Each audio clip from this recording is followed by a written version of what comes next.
بسم اللہ الرحمن الرحیم۔ اللہم صلی علی محمد وعلی آل محمد وبارک وسلم۔ حضور نبی اکرم صلی اللہ تعالی علیہ وآلہ وسلم کی حیات مبارکہ کا آخری سال تھا۔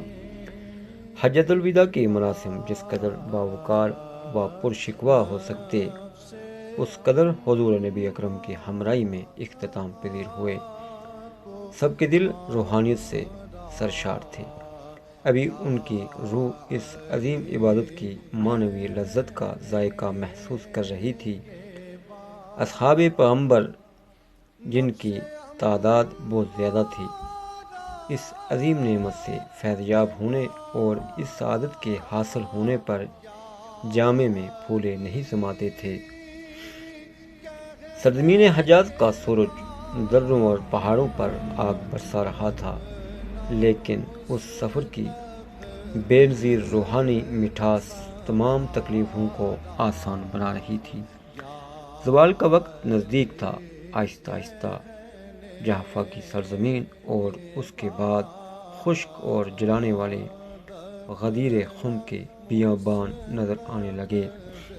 دراصل یہاں پر ایک چوراہا ہے جو حجاز کے لوگوں کو ایک دوسرے سے جدا کرتا ہے۔ شمالی راستہ مدینہ کی طرف، دوسرا مشرقی راستہ عراق کی طرف، تیسرا راستہ مغربی ممالک اور مصر کی طرف، اور چوتھا جنوبی راستہ سرزمین یمن کو جاتا ہے۔ یہی وہ مقام ہے جہاں پر آخری مقصد اور اس عظیم سفر کا اہم ترین کام انجام پذیر ہونا تھا، تاکہ مسلمان پیغمبر اکرم صلی اللہ علیہ وآلہ وسلم کی اہم ذمہ داریوں میں سے ان کا آخری حکم جان کر ایک دوسرے سے جدا ہوں۔ جمعرات کا روز تھا اور ہجرت کا 10واں سال۔ 8 دن عید قربان کو گزرے تھے کہ اچانک نبی علیہ السلام کی طرف سے ان کے ہمراہیوں کو ٹھہر جانے کا حکم دیا گیا۔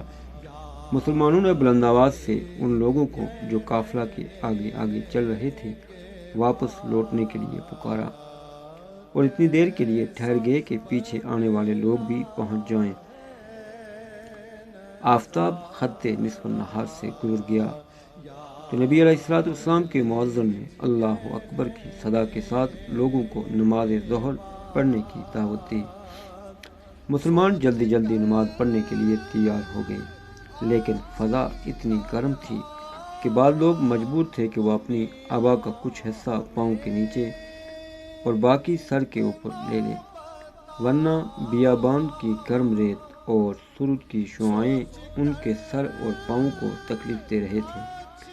اس صحرا میں نہ کوئی سائبان نظر آتا تھا اور نہ ہی کوئی سبزہ یا گھاس، صرف چند بے برگ و بار بیابانی درخت تھے جو گرمی کا سختی کے ساتھ مقابلہ کر رہے تھے۔ کچھ لوگ انہیں چند درختوں کا سہارا لیے ہوئے تھے اور انہوں نے ان برہنہ درختوں پر ایک کپڑا ڈال رکھا تھا اور نبی علیہ السلام کے لیے ایک سائبان سا بنا رکھا تھا، لیکن گرم ہوا اس سائبان کے نیچے سے گزرتی ہوئی سورج کی جلانے والی گرمی کو اس سائبان کے نیچے بھی پھیلا رہی تھی۔ بہرحال ظہر کی نماز پڑھ لی گئی۔ مسلمان ارادہ کر رہے تھے کہ فوراً اپنے چھوٹے چھوٹے خیموں میں جا کر پناہ لیں جو انہوں نے اپنے ساتھ اٹھا رکھے تھے، لیکن رسول اللہ صلی اللہ علیہ وآلہ وسلم نے انہیں آگاہ کیا کہ وہ سب کے سب خداوند تعالیٰ کا ایک اہم پیغام سننے کے لیے تیار ہوں، جسے ایک مفصل خطبے کے ساتھ بیان کیا جائے گا۔ جو لوگ رسول اللہ سے دور تھے وہ آپ کا ملکوتی چہرہ اس عظیم اجتماع میں دور سے نہیں دیکھ پا رہے تھے، لہذا اونٹوں کے پالانوں کا منبر بنایا گیا۔ نبی علیہ السلام اس کے اوپر تشریف لے گئے، پہلے پروردگار عالم کی حمد و ثنا بجا لائے اور خدا پر بھروسہ کرتے ہوئے یوں خطاب فرمایا: میں عنقریب خداوند تعالیٰ کی دعوت پر لبیک کہتے ہوئے تمہارے درمیان سے جا رہا ہوں۔ میں بھی جواب دہ ہوں اور تم بھی جواب دہ ہو، تم میرے بارے میں کیا گواہی دو گے؟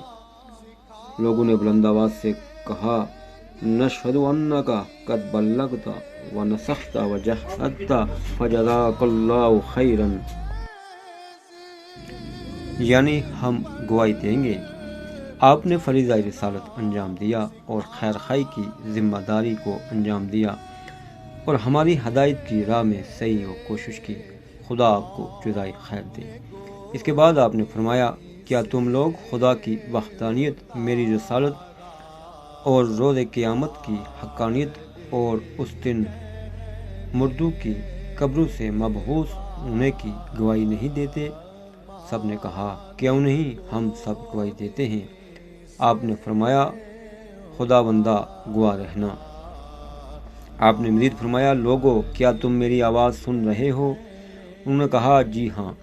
اس کے بعد سارے بیابان پر سکوت کا عالم طاری ہو گیا، سوائے ہوا کی سنسناہٹ کے کوئی چیز سنائی نہیں دیتی تھی۔ امام الانبیاء نے فرمایا، دیکھو میں تمہارے درمیان دو گراں مایہ اور گراں قدر چیزیں بطور یادگار کے چھوڑے جا رہا ہوں، تم ان کے ساتھ کیا سلوک کرو گے؟ حاضرین میں سے ایک شخص نے پکار کر کہا، یا رسول اللہ، وہ دو گراں مایہ چیزیں کون سی ہیں؟ تو امام الانبیاء نے فرمایا، پہلی چیز تو اللہ تعالیٰ کی کتاب ہے جو ثقل اکبر ہے، اس کا ایک سرا تو پروردگار عالم کے ہاتھ میں ہے اور دوسرا سرا تمہارے ہاتھ میں ہے، اس سے ہاتھ نہ چھڑانا ورنہ تم گمراہ ہو جاؤ گے۔ اور دوسری گراں قدر یادگار میرے اہل بیت ہیں، اور مجھے خدائے لطیف و خبیر نے خبر دی ہے کہ یہ دونوں ایک دوسرے سے جدا نہیں ہوں گے یہاں تک کہ وحشت میں مجھ سے آ ملیں گے۔ ان دونوں سے آگے بڑھنے اور ان سے تجاوز کرنے کی کوشش نہ کرنا اور نہ ہی ان سے پیچھے رہنا کہ اس صورت میں تم ہلاک ہو جاؤ گے۔ اچانک لوگوں نے دیکھا کہ رسول اللہ اپنے ارد گرد نگاہیں دوڑا رہے ہیں، گویا کسی کو تلاش کر رہے ہیں۔ جو ہی آپ کی نظر حضرت علی علیہ السلام پر پڑی، فوراً ان کا ہاتھ پکڑ لیا اور اتنا بلند کیا کہ دونوں کی بغلوں کے نیچے کی سفیدی نظر آنے لگی، اور سب لوگوں نے انہیں دیکھ کر پہچان لیا کہ یہ تو اسلام کا وہی سپہ سالار ہے کہ جس نے کبھی شکست کا منہ نہیں دیکھا۔ اس موقع پر امام الانبیاء علیہ السلام کی آواز زیادہ نمایاں اور بلند ہو گئی اور آپ نے ارشاد فرمایا، ایھا الناس من اولی الناس بالمؤمنین من انفسہم، یعنی اے لوگو بتاؤ وہ کون ہے جو تمام لوگوں کی نسبت مومنین پر خود ان سے زیادہ اولیت رکھتا ہے۔ اس پر سب حاضرین نے بیک آواز جواب دیا کہ خدا اور اس کا پیغمبر بہتر جانتے ہیں۔ تو امام الانبیاء نے فرمایا، خدا میرا مولا و رہبر ہے اور میں مومنین کا مولا و رہبر ہوں اور ان کے اوپر ان کی نسبت خود ان سے زیادہ حق رکھتا ہوں اور میرا ارادہ ان کے ارادے سے مقدم ہے۔ اس کے بعد فرمایا، فمن کنت مولاہ فعلی مولاہ، یعنی جس کا میں مولا ہوں، علی بھی اس کا مولا ہے۔ امام الانبیاء نے اس جملے کی 3 مرتبہ تکرار کی اور بعض راویوں کے قول کے مطابق امام الانبیاء علیہ السلام نے یہ جملہ 4 مرتبہ دہرایا اور اس کے بعد آسمان کی طرف سر بلند کر کے بارگاہ خداوندی میں عرض کی، اللہم والی من والہ وعاد من عادہ واحب من احبہ وابغض من ابغضہ وانصر من نصرہ واخذل من خذلہ وعذر الحق ما آہو حیث دار، یعنی بار الہ جو اس کو دوست رکھے تو اس کو دوست رکھ، اور جو اس سے دشمنی کرے تو اس سے دشمنی رکھ، جو اس سے محبت کرے تو اس سے محبت کر، اور اس سے بغض رکھے تو اس سے بغض رکھ، جو اس کی مدد کرے تو اس کی مدد کر، جو اس کی مدد سے کنارہ کشی کرے تو اسے اپنی مدد سے محروم رکھ، اور حق کو ادھر پھیر دے جدھر وہ رخ کرے۔ اس کے بعد فرمایا، یعنی تمام حاضرین آگاہ ہو جائیں اس بات پر کہ یہ ان کی ذمہ داری ہے کہ وہ اس بات کو ان لوگوں تک پہنچائیں جو یہاں پر اور اس وقت موجود نہیں ہیں۔ نبی اکرم صلی اللہ علیہ وآلہ وسلم کا خطبہ ختم ہوا۔ آپ پسینے میں شرابور تھے۔ حضرت علی علیہ السلام بھی پسینے میں نہائے ہوئے تھے۔ دوسرے تمام حاضرین کے بھی سر سے پاؤں تک پسینہ بہہ رہا تھا۔ ابھی اس جمعیت کی صفیں ایک دوسرے سے جدا نہیں ہوئی تھی کہ جبریل امین وحی لے کر نازل ہوئے اور تکمیل دین کی، پیغمبر کو بائیں الفاظ بشارت دی: الیوم اکملت لکم دینکم واتممت علیکم نعمتی۔ آج کے دن میں نے تمہارا دین اور آئین کو کامل کر دیا اور اپنی نعمت کو تم پر تمام کر دیا۔ اتمام نعمت کا پیغام سن کر امام الانبیاء علیہ السلام نے فرمایا: ہر طرح کی بزرگی اور بڑائی خدا ہی کے لیے ہے کہ جس نے اپنے دین کو کامل فرمایا اور اپنی نعمت کو ہم پر تمام کیا، اور میری نبوت و رسالت اور میرے بعد کے لیے علی کی ولایت کے لیے خوش ہوا۔ امیر المومنین حضرت علی بن ابی طالب علیہ السلام کی ولایت کا امام الانبیاء کی زبان مبارک سے اعلان سن کر حاضرین میں مبارکباد کا شور برپا ہوا۔ لوگ بڑھ چڑھ کر اس اعزاز و منصب پر حضرت مولا علی علیہ السلام کو اپنی طرف سے مبارکباد پیش کر رہے تھے۔ معروف شخصیتوں میں سے حضرت ابوبکر صدیق رضی اللہ تعالیٰ عنہ اور حضرت عمر فاروق رضی اللہ تعالیٰ عنہ کی طرف سے مبارکباد کے یہ الفاظ تاریخ کے اوراق میں محفوظ ہیں کہ انہوں نے کہا: بخ بخ لکا یا ابن ابی طالب اصبحت و امسیت مولائی و مولا کل مؤمن و مؤمنۃ۔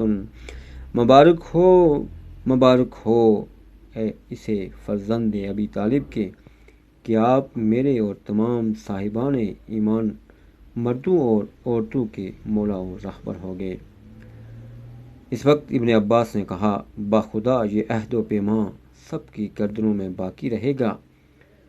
عرب کے مشہور شاعر مداح رسول حضرت حسان بن ثابت نے نبی علیہ السلام سے اجازت لے کر اس موقع کی مناسبت سے ایک قصیدہ پڑھا جس کے کچھ اشعار کا ترجمہ یوں ہے: یعنی پیغمبر نے غدیر کے دن خم کے مقام پر انہیں ندا دی اور پکارا، اور یہ پکارنے والا کس قدر گرامی قدر تھا۔ فرمایا: تمہارا مولا اور تمہارا نبی کون ہے؟ تو انہوں نے بلا تردد صراحت کے ساتھ جواب دیا کہ آپ کا خدا ہمارا مولا اور آپ ہمارے پیغمبر ہیں، اور ہم آپ کی ولایت کے قبول کرنے سے روگردانی نہیں کریں گے۔ اس پر نبی اکرم علیہ السلام نے حضرت علی علیہ السلام سے کہا: کھڑے ہو جاؤ، کیونکہ میں نے تمہیں اپنے بعد امام اور رہبر منتخب کیا ہے۔ اس کے بعد فرمایا: جس شخص کا میں مولا و رہبر ہوں، یہ علی اس کے مولا و رہبر ہیں، پس تم سچے دل سے ان کی پیروی کرنا۔ اس وقت نبی اکرم صلی اللہ علیہ وآلہ وسلم نے عرض کیا: بارے اس کے دوست کو دوست اور اس کے دشمن کو دشمن رکھنا۔ ناظرین محترم، یہ تھا غدیر خم کا مشہور قصہ۔ افسوس کہ امت مسلمہ نے اس کو جانتے ہوئے بھی اس پر عمل نہ کیا۔ کاش امت مسلمہ اس خطبے کو سمجھتی اور مولا کائنات سیدنا علی بن ابی طالب کرم اللہ تعالی وجہ الکریم کو اپنا مولا اور رہبر منتخب کرتی، سمجھتی اور اپنا مولا اور رہبر مانتی تو کبھی گمراہ نہ ہوتی۔ اللہ تعالیٰ سے دعا ہے کہ ہمیں مولا کائنات سیدنا علی بن ابی طالب علیہ السلام کے مقام و مرتبے کو سمجھنے اور ان کی تعظیم و تکریم کرنے کی توفیق عطا فرمائے۔ آمین بجاہ سید المرسلین۔ اللہم صلی علی محمد وعلی آل محمد وبارک وسلم۔